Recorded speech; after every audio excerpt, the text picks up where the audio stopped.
met up with Dr. Judith Reisman, a world historian in the destruction of human sexuality. Dr. Reisman is recognized as an expert witness exposing the sex industry's hidden agenda. Playboy sued you, or you sued Playboy? No, Playboy sued me for libel and slander. And what happened? I won. She's fought the pornography industry for decades and even won a lawsuit against Playboy.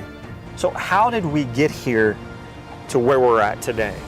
Because I don't think pornography has always been such an epidemic cancer within our society like it is today. No, not at all. We were, up to the end of the Second World War, a conservative Judeo-Christian nation. The turning point for all that was Dr. Alfred Kinsey, his book, Sexual Behavior in the Human Male, 1948.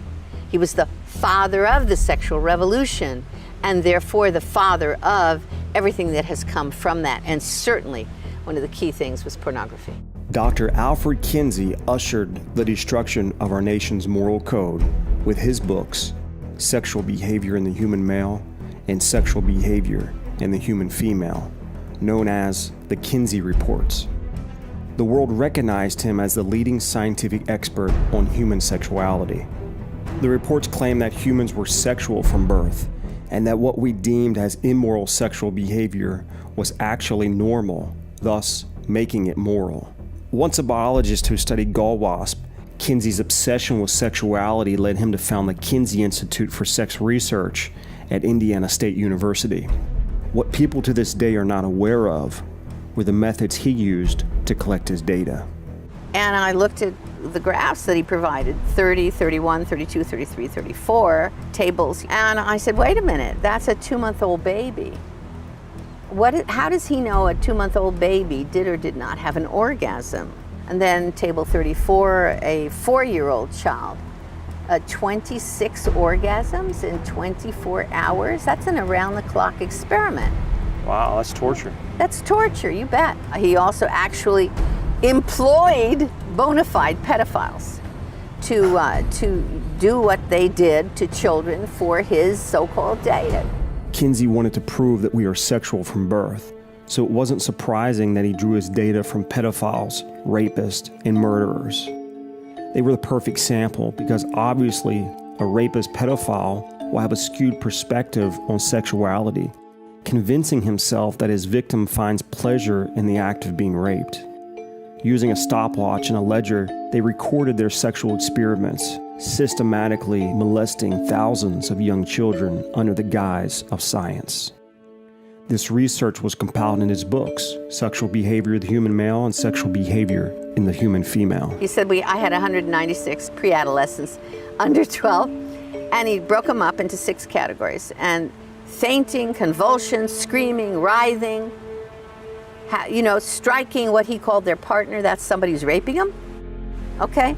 And they were trying to get away, but he said they enjoyed it. They definitely enjoyed it.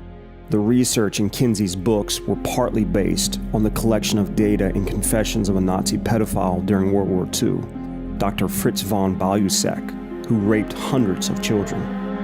After the war, the Nazi officer was charged and put on trial for the murder of a 10-year-old girl. They found detailed records of von Balusek's heinous sexual acts with children, revealing his correspondence with Kinsey. Dr. Kinsey, who was fully aware of the Nazi officer's atrocities, warned him in his letters to be careful and encouraged him to continue his research. During the trial, the judge said, "I got the impression that you got to the children in order to impress Kinsey and to deliver him material." To his surprise, Balusek replied, "Kinsey himself asked me for that." Now that became the foundation for the sex educational structure that fed itself into what we are teaching our children right now as we sit here and speak. I venture to suggest that what we are putting into our books on sex education today is based almost fully upon philosophic guess. And of course, it was the foundation of all the changes in our laws, the sodomy laws, the abortion laws, everything else. I mean, he's there. His handprints are on everything that deals with sexuality. from all these people, he was able to tell us, quote, the truth about ourselves, the truth about what we were really doing behind closed doors. And he lied about our fathers, my father's generation and grandfathers. He lied about them because he projected onto them what he himself was doing. What he was struggling with. Yes. It didn't take long for Kinsey to deceive the world with his fraudulent data, convincing us that we were sexually repressed and ignorant to the truth. First, the media drank the Kool-Aid. They were carefully taken care of by the Kinsey Institute to drink the Kool-Aid, okay. And then once they drank the Kool-Aid, the scientists, quote unquote, drank the Kool-Aid, and then the legislators drank the Kool-Aid, and then the lawmakers drank the Kool-Aid, and here we are. Essentially, what Kinsey did was he changed our belief about ourselves. This change of belief naturally changed our behavior. Soon, Kinsey's ideas permeated everything in our society, from our legal system, reducing the penalty for sexual crimes and legalizing abortion, the media promoting his philosophy to the educational system, teaching children his views on sexuality. What's more, the pharmaceutical industry capitalized from the sexual revolution. We saw the emergence of STDs, sexual enhancers, and the morning after pill. The divorce rate soared along with sexual crime. As a people, we would never be the same again. Our innocence was lost forever. Ultimately, Kinsey's fraudulent data led to the legalization of pornography. One of the virgins in college that read Kinsey and believed him was a guy named Hugh Hefner. Okay, so he's in college. So Hefner was an advocate for Kinsey's. He reads Kinsey and he says, hey, everybody's been lying to me. They've all been diddling around doing all this stuff, and I have been standing here being a nice guy. Forget it. He says, I will be, and I'm quoting him, Kinsey's pamphleteer.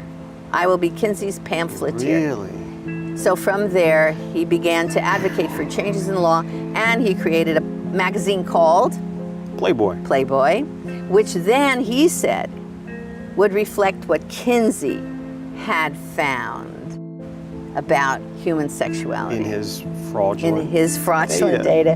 America was educated by a pedophile whose work was labeled as science. Just as Darwin was the father of legitimizing evolution, Kinsey was the father of legitimizing the sexual revolution and all that's based upon that today.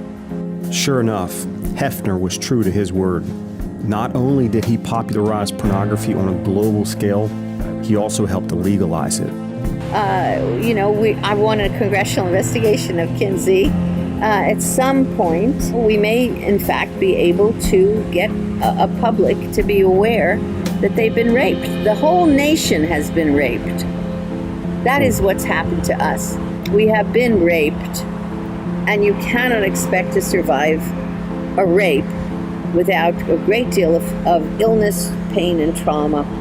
And we've gone through it. Now we've got to find a way to get out of it.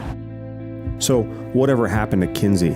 Well, this glorified psychopath eventually died of a slow and painful disease called orchitis, a lethal infection of the testicles due to years of brutal masochistic masturbation and other vile sexual acts.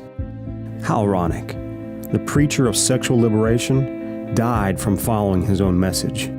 Sadly, his destructive work continues to live on with his lies, and to this day, we continue to fund the Kinsey Institute with our tax dollars. Now, for any man who's trapped in pornography, he must first realize that the root of the problem is based on a lie by Kinsey and a lie from the enemy of his soul. You need to realize you've been duped. You've been suckered because ultimately, Kinsey's purpose was to remake man into his image, which really wasn't a pretty one.